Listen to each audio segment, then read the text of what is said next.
Yeah, I don't know. When I be in church, you know, the pastor would be having conversations about homosexuality and how it's wrong and this, that, and the other. But I'd be looking at my mom, and I'm looking at the choir director, and the choir director looked like, the choir director looked like what the pastor talking about that's wrong.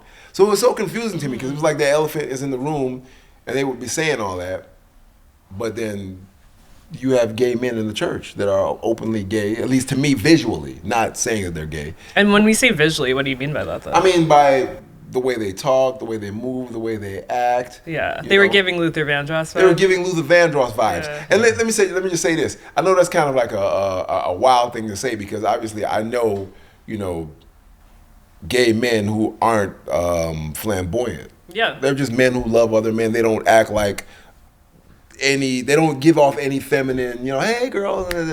But then I know gay men that do that too. Yeah. And I'm just saying from my experience, the choir director, I'm just saying using the choir director as an overall example, but he was extremely flamboyant. And I'm like, oh, I know he gay, he got to be gay. And then on top of him being gay, you just said gay ain't right. But your choir director looked like he gay. So make it make sense, because it seemed like you ignoring all of that. Yeah. Yeah. I feel like the Christian... Sorry. Okay. Sorry. Okay. I thought All right. Welcome to episode 5 of Keep Me Different. I need you to make it make sense to me. Make it make sense. Yeah, and this is unfair for me to just put it all on you. Like, Michelle, you're the representation of make it all make sense. But I just think in the black community, we skim over homosexuality. Yes. And we just skim over it. Either we're 100% against it, or we're just like, I don't see, my son is good. He's straight. Give him a G.I. Joe. Don't buy him a Barbie. Yeah, I feel like we do that. So I feel like, well, I also want to say before I say this, like, I don't think homosexuality is or I don't feel like homophobia is like a uniquely black thing. Yeah. But I think the repercussions of it are very intensely felt in black communities because we are already black. And then when you add the gayness as well, like it's like you become a double minority, right? So I feel like, and W.E.B. Du Bois would say this too, with like the double consciousness, where it's like we're always viewing ourselves through the eyes of the oppressor. So like black people are always like hyper aware of like how we look to white people and how we're viewed in white society, and like we're using that as a measuring tool to like know if we're like passing and like meeting this like social criteria in white society. Yep. So then when you add Christianity to that too, it's like another like guidebook of like what is proper behavior, what's not proper behavior. And I feel like it all just like falls under just respectability politics too, where it's like gayness doesn't fit neatly into that like desire to like climb the social ladder and be like respected members of society. That's interesting because listening to you talk about that, and as you're saying that, the first thing that came up in my mind was, okay, then there's transgender. Because I remember going to a comedy show in Hollywood, and this is my first time hearing someone in the LGBTQ community, namely a lesbian, say what she said to us. And she didn't have beef with transgender individuals, but she spoke like, well, we're even confused about that. Yeah. We're even confused. And then she was like, I feel sorry for you breeders. I guess that's what they call heterosexual people. She's like, I feel sorry for you breeders because I can only imagine how you guys feel because we're even confused by that. And so now I'm scratching my head. I'm like, oh, wait a minute. I was under the impression that you would champion the transgender community because they're part of your community. Right. But the way she was on stage talking, and obviously it was a bit of humor, but there's some truth in the humor. Right. She gave me the impression that there's some people within the LGBTQ community that have issues with transgendered individuals. Well, I feel like that just goes back to a lot of points, and especially the point here on like keep me different and why we're having these conversations is that there's not just one black experience. Yeah. Like there's not just one LGBTQ experience. There's not just one, you know what I mean? I think everyone has depth and their own experience and background that then,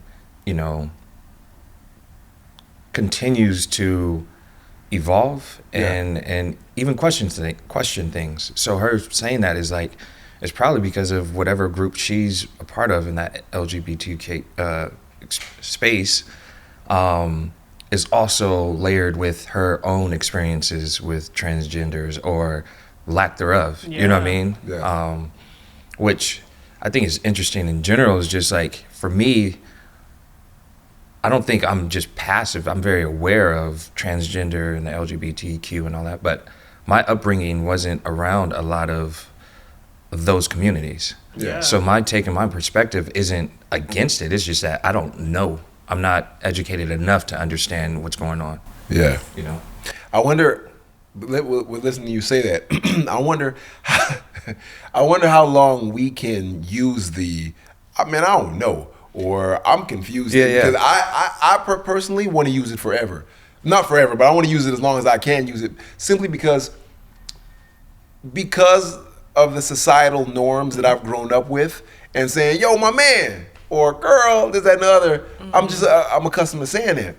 And I found myself now in places where I'm talking to someone and I'm like, "Homie, I appreciate you. Dog, thanks. My dog, yeah." And then somebody's like, "I don't think that's a guy. I don't think." And I'm like, well, the frustrated, old school, uneducated side of me is like, "Man, what the fuck, man? How the fuck I'm supposed to know that shit? Am I supposed But to is dog like gendered though? I feel like dog is right? There's no gender for that. I agree, I feel but like the that's a person I'm with universal one. corrected me because they felt like dog was gendering enough. Yeah, okay, you know. that's fair. Well, that's for me when to- we get to like policing each other, and it's like over policing each other on those type of things. Like, again, if you come out like, and how you express yourself was very genuine and authentic to how you are, it's like, Yeah. I didn't mean any disrespect when I said that. Yeah. It's how I talk. Now that I know, I will be more educated on how I approach people, you know? Yes. And that's what I was saying more about, like, my upbringing to where I'm at now, and just being able to travel, experiences, different communities, all that, is that I'm way more aware than I was growing up. Yeah. You know, and it will continue to be that, of things that I'm not very, I don't know a lot of, you know what I mean? Like, I don't just know a lot of this, or I don't know. So I look to get educated by those that do know a lot of whatever the topic is, the community is. But yeah, it's an ongoing, I don't know, I think like just a conversation that needs to be had in the Black community. Yeah, I think we're all learning together, and I think what we all, at least I know what I ask for, is some grace. If I fuck up your pronoun, do me a favor, don't attack me. Yeah. Because if you attack me, then I may get defensive, and then I'm not that I'm saying I would, but I may side with the side that I shouldn't side with. But man, fuck that shit. It's too confusing. It ain't my job to fucking decipher what and how you are and what orientation you are. I don't know that shit. And obviously that's coming from ignorance, because you know it's an old antiquated way of thinking. But when you attack me for fucking up your pronoun, then there's no communication. Right. All lines of communication are shut down. Right? That's a really good point. I feel like, so I definitely identify as like gender non-conforming. And for me, that just means like I don't feel like I meet the societal criteria of like what is a traditional woman or a heteronormative woman. And one time I was on a date with someone and they were like, okay, but what is a traditional woman then? And it's like, okay, like I know you know. Semantics. Yeah, semantics, right? Because he was like, oh yeah, like, well, what is a traditional woman? What's a traditional man?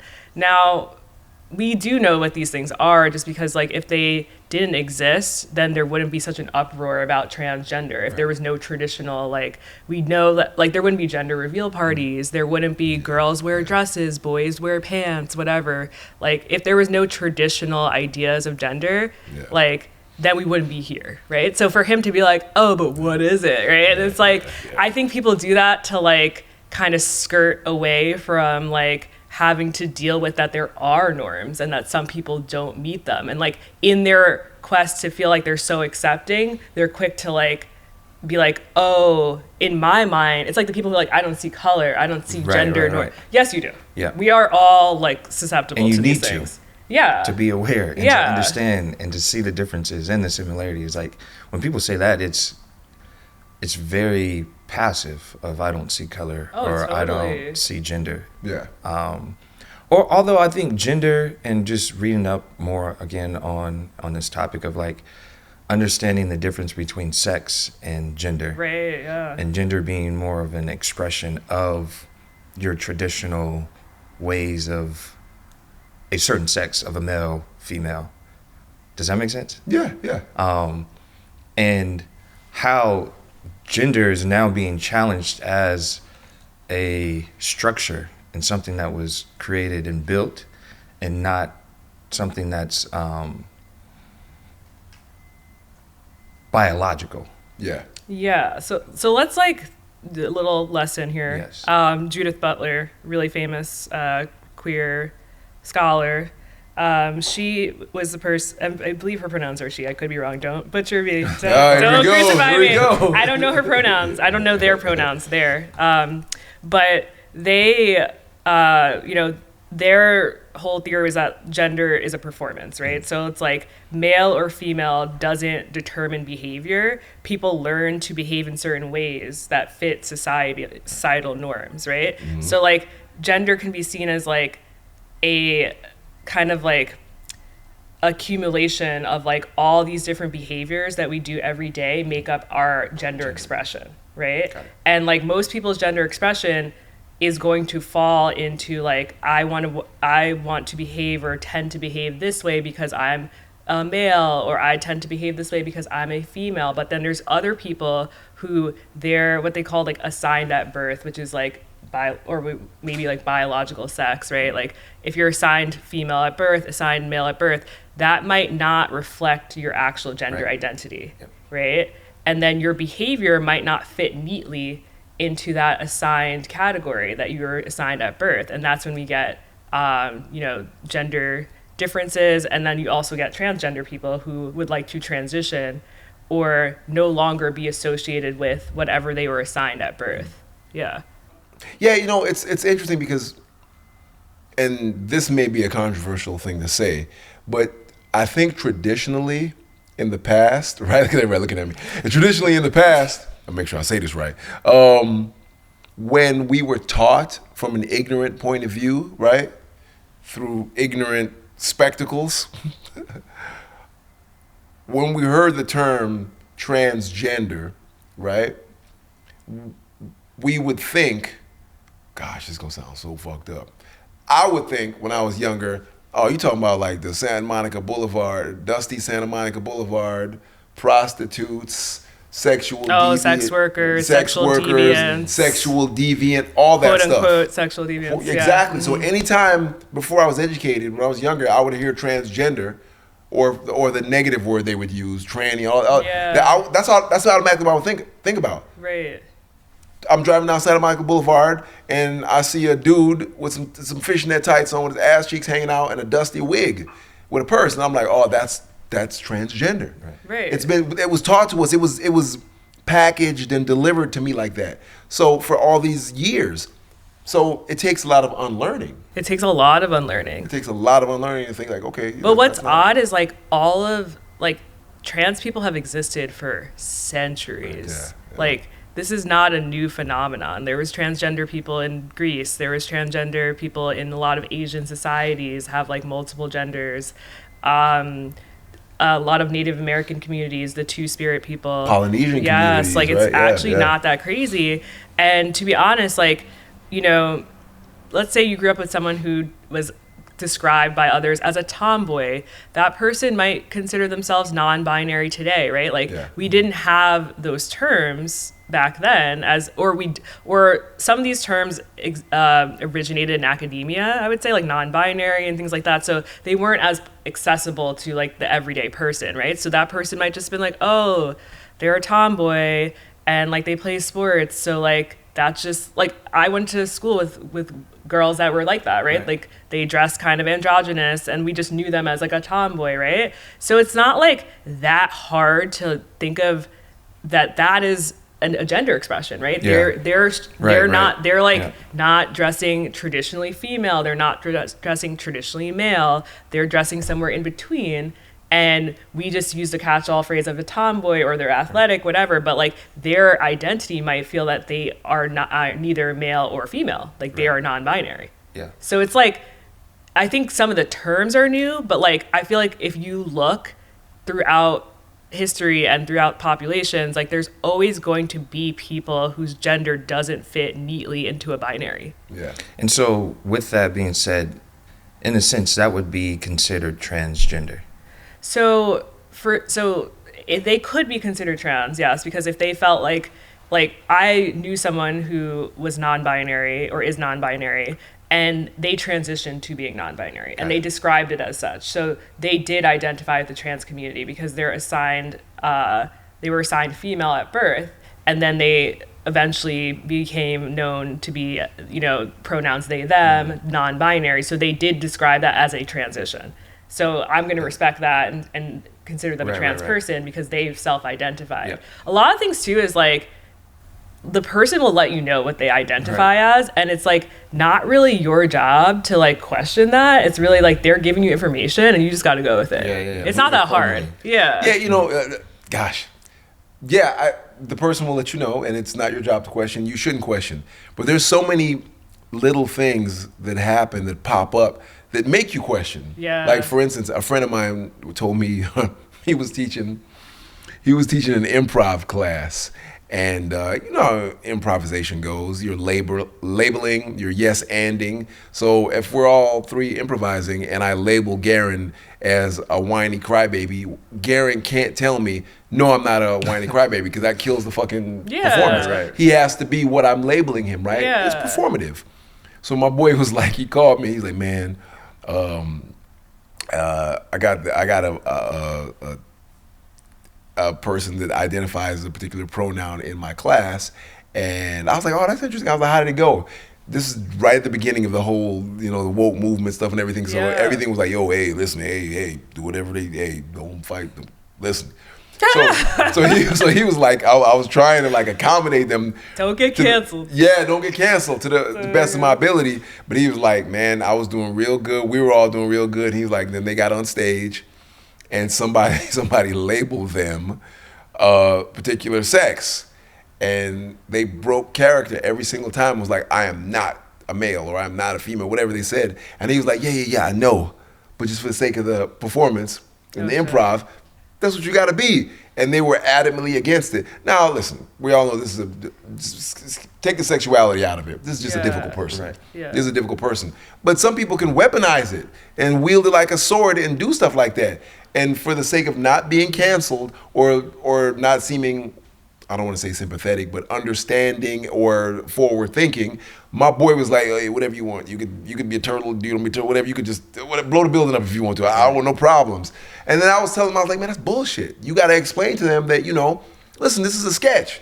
For the sake of the sketch, this is what you labeled. So how does that play into like the conversation we were having around men actors wearing, or I think we were dressing up as women for different roles, and how that's looked at as more of like comedy and entertainment, but no one really pulls from that at the time until now. Yeah, that's a very good thing. Good thing to talk about. That's interesting. That's a great question. That's interesting because that only gets brought up with black performers, right? Yeah. Robin Williams can dress up as Mrs. Doubtfire. Billy Crystal can dress up like, they can do all these things. But when black performers, when Martin dresses up as Big Mama, Dave talks about them wanting to put a skirt on him. I just saw an interview with Donnell Rawlings, and he was saying they want him to wear some booty shorts. We already feel pressure because we're like, are you already trying to oppress us? You're already trying to hold us down. You're already trying to emasculate us. Back in the days, they used to rape us in front of the women. We ain't wearing no fucking skirts. Marlon Wayans caught a lot of heat because recently he was like, man, that's stupid. You can wear a skirt, whatever. I do somewhat agree with him, but I also feel like because we're in such a sensitive circumstance as black people, I can't wear the skirt, Playboy. I can't wear the skirt. Nor if things were even, if we were on equal ground, right? If it was 50-50 with black and white folks, maybe I'll wear the skirt. Maybe I'll dress up. But I can't do that. But do you think that's also because of the perception of the black community and how they take that in? 100%. compared to how maybe other people of different races or white folks look at it? 100%. We this is gonna sound really fucked up. We are not afforded that same 100%. ability. Just like if my white counterpart steals a Snickers bar, he's gonna be released and get a tap on the hand. If I eat a Snickers bar, I might get a bullet in the calf. We're just not afforded that same ability. I'm gonna unpack that a little bit because like, are we not maybe we're not afforded the same ability, sure, but like, are we also as people hyper policing our own image and like super protective of blackness and representations of blackness in popular media to the point where we are afraid of any representations that like veer out of whatever is like a good look, quote unquote, to black people, right? And like, I'm not going to defend like a Martin and stuff like that because like that's like slapstick, right? And it's like I can't even really take that seriously like that because like you're using cross-dressing as like a vehicle for laughter and like whatever comedy. It's like that's not even like it's like a low-hanging fruit and it's honestly a little lazy, and I feel like we're kind of moving, like the only person really still doing that is like Tyler Perry, no shade, but like it's a little lazy. Oh, I'm just gonna dress up as a woman and like people are gonna laugh and it's so funny. Like that's a little lazy, but I do think we as a community could benefit from just like expanding our minds and not being so judgmental of our own people of like, okay, like this person shouldn't take this role because it makes every black person look bad. Like that's a big burden for every black performer, every like upcoming person. And I think it does hold us back a little bit because it's like, because all of those notions of like what is a good look or not a good look are coming from white supremacy. You're right. You're right. All of it falls under the great, grand, big umbrella of don't embarrass us in front of these white folks. Yeah, don't embarrass us in front of company, mixed company, right? Like, don't embarrass us in front of company. All those things fall under that. Yeah. Don't wear no fucking dress. Don't do this. Don't do that. And it's interesting because you said we police ourselves a little bit. We police our blackness and whatnot. I find that really interesting because the things that we should be policing correctly, we don't police. Oh, yeah. Like we should be policing the culture. We shouldn't be inviting I hate the term. Everybody to the to the barbecue. Man, I hate when they be like, oh, hey, Dell invited to the barbecue. We're going to invite so many white people to the barbecue. It's going to be all white people at the barbecue, and we're going to be outside the barbecue. Yeah. So we don't police the correct things, but we police the shit out of each other, and you're right. That is a huge burden. To where you may get a role like Jake Gyllenhaal and Heath Ledger can do Brokeback Mountain, and none of the white people say, man, they gay as hell. You know what I'm saying? Two black actors do Jonathan Majors and Michael B. Jordan take a picture over one another's shoulder, and they're like, "You some gay ass shit, man." That was like the Brokeback Mountain too was like used as joking. Yeah. Like if you were too close with your boy or whatever, you know, like it became a thing. It became like a homophobic thing. Yeah. I feel like Moonlight was honestly like so boundary pushing for that reason. Like Moonlight was, because those actors are still acting now and it didn't like damage their career, which I know that probably decades before people like, you're never going to come back after that. You're never going to be able to play a straight male and be taken seriously after. And like both parties have been able to do that. And I would say like there's strides though, and I would say in our community that are getting us to move forward with just the comfortability of, I know we have a long ways to go, but just in like Moonlight and other kind of things. There was another show on Showtime or Stars that they got pretty heavy in like homosexuality and things of that nature. P-Valley. Yes. Like, you know what I mean? Like, although that's still entertainment and all that, there's, again, 5-10 years ago or 10-20 years ago, that would probably have never happened in the sense of an actor being able to continue his career off of a role that he played because of, you know. I think, to go back to what Michelle said, I want you guys to chime in on this. I think the way Barry Jenkins delivered that story to us, visually, cinematically, story, you couldn't put it in a. You couldn't pigeonhole it. You couldn't because the characters were dynamic. That's why. So when you do like the slapstick and just like, oh, I'm just gonna like cross dress, those characters are flat. Like people like the two characters in Moonlight. Like we know those people. We know like a lot of black people are gonna know someone who's like dealing drugs and like kind of tough exterior, but maybe they are gay. Like these are characters that people probably have seen in their lifetime as a black person. So they're just so multidimensional. It's like hard to like pigeonhole them into one thing, you know? And then I also think, you know, shout out to Michael K. Williams, The Wire. Like if he didn't play that role, I don't think a Moonlight could ever exist because that was the first that I knew in my time of like a kind of like street dude that's also gay and like selling drugs, but he's also like, this is my boyfriend. Like I respected that so much. It was I was some like gangster shit. Yeah, but he would still fight you though. Yeah, Omar coming. He would kill Everybody you. Was I think it showed how you can live in both of those worlds. When I was young, I got a role like that, and I went to my acting teacher, who was a big, boisterous Latino gay man, and I was like, "Hey, I just booked this job." And it's called the DL Chronicles. It's a popular anthology series in the LGBTQ community. I didn't even know it was that huge. It was huge. And I was going to shoot the second episode. So I went to my acting teacher and I was like, hey, I booked this job, but I don't want to, this is a gay man I'm talking to. I was like, I don't want to do this because, I got to be in sexual situations with men and whatever. And I was like, I don't want to do it. And he was like, who the fuck are you? And I was like, what you mean? I'm O'Neal. He's like, no, who are you? Can you are you some big name where you can turn down jobs? He's like, it's about the right though. Yeah, he was like, it's about the like, story. You trying to eat or what? Yeah, he's like, it's about the story, and you have to be true to telling the story. You worried about the wrong things. Yeah, he's it. I shot this, right? I didn't think anything of it. Months later, I'm driving down La Brea, right? Where that church is, on La Brea on the corner of Melrose. I look up, and there's this fucking gigantic billboard of me with my shirt off like this. Hey. Right? And they're advertising this. So I'm like, what the fuck?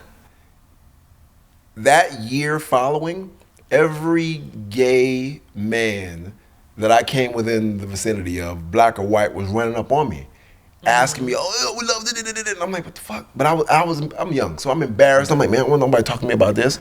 You know what I'm saying? And they're calling me the character's name.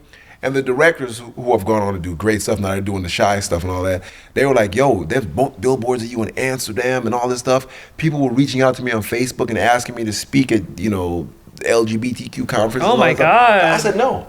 I said no to all but that that shit. would be weird because like unless you're like identified as the community, it's a little Exactly. weird. So I avoided, I shunned all of that shit, right? Yeah. All of that shit. Years had passed later, and then they sent me an article, and they were like, yo, the top gay characters on television in the last umpteen amount of years, and they had Michael And K. you were on Williams, it. and they put my character on there, and I was like, what the fuck? And obviously the rest of the people on there were big names, and they went in on me. They were like, yo, we loved whatever. But sadly, we haven't seen him do anything else anymore. But I was looking at this shit like, man, people gonna think I'm gay. All I kept on thinking was, as a black man, like, man, people gonna think I'm gay. But what would that mean if they thought you were gay? How would that change your life? At the time, I just didn't want the burden of being, man, Yeah. and then we're Jamaican. Oh, the my Jamaican, mom reached out to me. yeah, She's no, like, I my feel father was like, yo, Neil a Batman. He's a Batman. And go to LA and become a Batman. It's all that weird stuff. And I'm like, man. Did you have to explain just the role and everything to your parents? My mom didn't care, and I didn't explain it to my father because my father's the old school Jamaican guy. So he's never gonna. Yeah. He's looking at me. Forever, he's gonna be looking at me like, this motherfucker. You know what I'm saying? I can tell you that while shooting and having to simulate sexual situations and all that stuff, even though I didn't have to listen to me, I'm still explaining myself. I didn't have to kiss no man. I felt weird, man. I felt weird because I was like, this is strange. We don't do this in the black community. Yeah. Whereas our white counterparts, man, them motherfuckers go. They just do whatever and they do whatever and they go back to their families, their wives, their kids, and they just live their lives. And I'm like, man, it's such a burden to have to carry that being black. Because you're like, man, god damn, I just want to perform and do my thing. Why can't I move through this space like this motherfucker moving through this space? Right. But you're moving with your whole black community. They're all on your shoulder. And they're all whispering I like, understand that. we don't do that. I know you ain't gonna do that. That's what they do. You know? But then the thing is too, it's like, I'm not saying everything should be about money, but like if you're like a struggling actor and this is like a huge opportunity, right? And like, as that person said, like, who are you to turn down something too, right? It's like, so it's interesting too. It's like, okay, like if your friend is an actor and gets casted as like a hood dude, y'all are fine with that. And that's like a stereotype, right? Like that's a very one-dimensional character. We know this person, like it doesn't push any envelopes or whatever. No one's saying anything about that, but then you do this and it's like, nah, that's too much, right? Yeah. But like if you got casted as a super stereotypical character for like a Tyler Perry movie, fine. Fine, yeah. No comments, right? Yeah. And that's part of like the hyper policing thing, and like it's funny that the show is called like the DL, right? DL Chronicles, so I feel like a lot of the hyper policing did come out during like the down low movement. Do you remember the down low movement? Oh my god. Everyone thought it was like, oh my god, like am I dating someone who's secretly gay? That I feel like was very damaging for the black community. Like we're so on edge, like, oh my god, like maybe this guy I'm dating is like actually gay.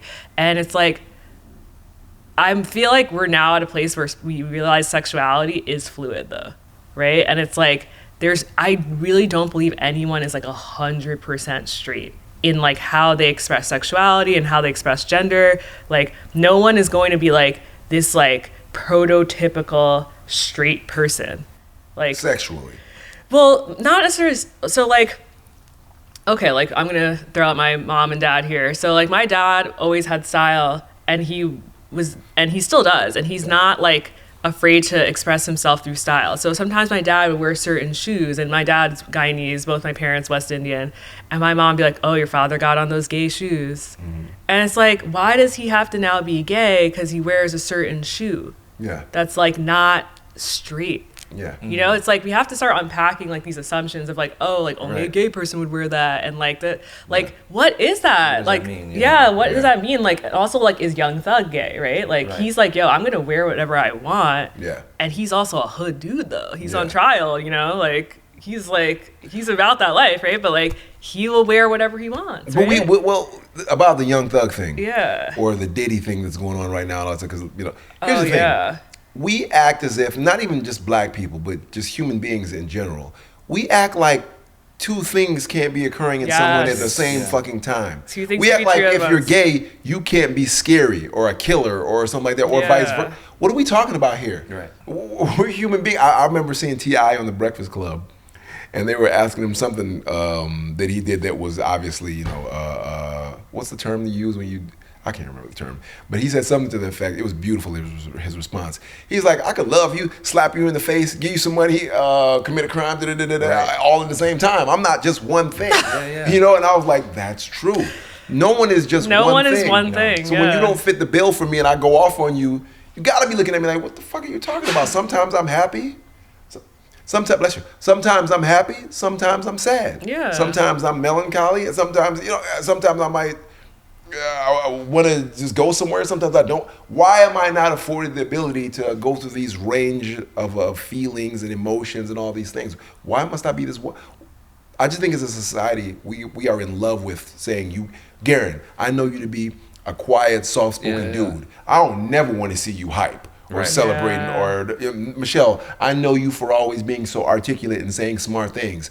If you ever say some dumb shit, you know what I'm saying? I'm going to chastise you because you're smart, Michelle. Don't be smart, Michelle. Or O'Neal. I know you for being really muscular, good-looking, Sorry, I try. I'm insecure, man. I'm dealing with a lot. Oh my God. It's okay. It's a safe space. It's a safe space. It's a safe space. I just wanted to creep that in there, so I thought y'all was going to back me up, but y'all started laughing and shit. That says a lot about our friendship. Yeah. About sexuality being fluid, Michelle, this leads me to a question that I want to ask, and we're just gonna have to pick this up in episode 6, because you just made me think of something about when you said no one is 100%. What did you say? I don't think anyone's really 100% straight. No one is 100% straight. I would like to push back from a old school, antiquated way of thinking manner, if you don't mind, Michelle. All right, but we'll pick that up in episode 6. Okay. It's been Keep Me Different. We like you to like. We like you to subscribe. And also take a gander at this wonderful, wonderful painting behind us by Harmonia Rosales. Check her out. We'll put her IG up on the page.